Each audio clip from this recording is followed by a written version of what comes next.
అందరికీ నమస్కారం. Welcome to Geethasri kitchen. ఈరోజు ఈ వీడియోలో నేను మీకు ఒక టేస్టీ ఎగ్ రెసిపీ చేసి చూపించబోతున్నానండి. తక్కువ టైంలో ఏదైనా స్పైసీగా, టేస్టీగా తినాలి అనిపిస్తే ఇలా ట్రై చేయండి. చాలా బావుంటుందండి. దీన్ని మనం 5 నిమిషాల్లో సింపుల్‌గా ప్రిపేర్ చేసుకోవచ్చు. ఎగ్స్‌తో ఎప్పుడు ఒకేలా కాకుండా ఒకసారి ఇలా ట్రై చేయండి. మీ ఫేవరెట్ లిస్ట్‌లోకి యాడ్ అయిపోతుందండి ఈ రెసిపీ. అంత బావుంటుంది దీని టేస్ట్. లేట్ చేయకుండా వీడియోలోకెళ్ళిపోదాం. వీడియో చూసే ముందు ఒక లైక్ చేయండి. ముందుగా ఒక మిక్సీ జార్ తీసుకొని అందులోకి అర టీ స్పూన్ వరకు జీలకర్ర వేసుకోవాలి. ఇప్పుడు ఇందులోకి 20 వరకు పొట్టు తీసిన వెల్లుల్లి రెబ్బలు వేసుకోవాలి. అలాగే అర టీ స్పూన్ వరకు సాల్ట్ వేసుకోవాలండి. అలాగే 2 టీ స్పూన్ల వరకు కారాన్ని వేసుకోవాలండి. ఓ పావు టీ స్పూన్ వరకు పసుపును వేసుకొని ఇప్పుడు ఇవి మొత్తం అంతా కూడా మెత్తగా మిక్సీ పట్టేసి తీసుకోవాలండి. ఇక్కడ నేను చూపిస్తున్న విధంగా ఇలా మెత్తగా మిక్సీ పట్టేసి ఇప్పుడు దీన్ని పక్కన పెట్టేసుకోవాలి. ఇప్పుడు స్టవ్ ఆన్ చేసి కడాయి పెట్టేసుకొని అందులోకి 2 టేబుల్ స్పూన్ల వరకు ఆయిల్ వేసుకోవాలండి. మన ఛానల్ని ఎవరైనా ఫస్ట్ టైం చూస్తుంటే ప్లీజ్ అండి సబ్స్క్రైబ్ చేసుకోండి. ఆయిల్ వేడైన తర్వాత 1 టీ స్పూన్ వరకు తాలింపు గింజలు వేసుకోవాలండి. 3 వరకు పచ్చిమిర్చిని తీసుకొని ఇలా చీలికలుగా కట్ చేసి వేసుకోవాలి.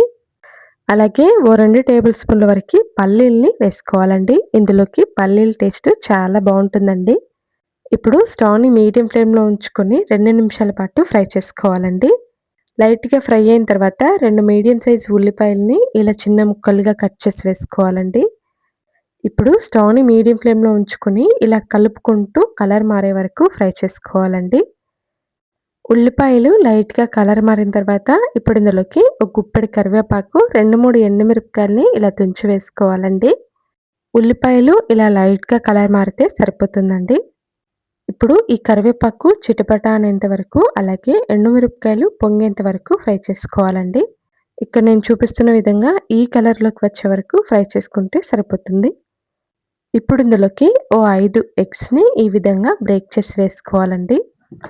తక్కువ టైంలో ఏదైనా టేస్టీగా తినాలి, అలాగే స్పైసీగా ఉండేలి అనుకుంటే ఇలా ట్రై చేయండి.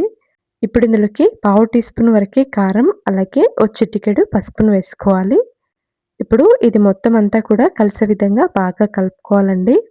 ఎగ్స్‌ని బ్రేక్ చేసి వేసేటప్పుడు మాత్రం స్టవ్‌ని లో ఫ్లేమ్‌లో ఉంచుకొని వేసుకోవాలండి. ఎగ్స్ వేసుకున్న తర్వాత ఇప్పుడు మొత్తం అంతా కూడా ఇలా కలిసే విధంగా బాగా కలుపుకోవాలి. ఇలా అంతా కలుపుకున్న తర్వాత ఇప్పుడు స్టవ్‌ని మీడియం ఫ్లేమ్‌లో ఉంచుకొని మనం ముందుగా మిక్సీ పట్టి పక్కన పెట్టుకున్న కారాన్ని ఇందులో వేసుకోవాలి. ఎగ్‌లోకి ఈ కారాన్ని వేసి చేసామంటే ఇంకా టేస్టీగా వస్తుందండి. ఇప్పుడు ఈ కారం మొత్తం అంతా కూడా గుడ్లో కలిసే విధంగా కలుపుకుంటూ 2, 3 నిమిషాల పాటు ఫ్రై చేసుకోవాలండి. ఇక్కడ నేను పూర్తిగా కలిసిపోయి ఫ్రై చేసుకున్న తర్వాత తీసి చూపిస్తున్నాను చూడండి. ఈ విధంగా మొత్తం అంతా కూడా కలిసిపోయి చక్కగా ఇలా ఫ్రై చేసుకోవాలండి. 2, 3 నిమిషాల తర్వాత స్టవ్ ఆఫ్ చేసుకొని కొత్తిమీరని చల్లేసుకోవాలండి. ఇప్పుడు ఈ కొత్తిమీర మొత్తం ఇందులో కలిసే విధంగా కలుపుకుంటే సరిపోతుంది. అంతేనండి, ఎంతో టేస్టీగా ఉండే ఎగ్ రెసిపీ రెడీ అయిపోయింది.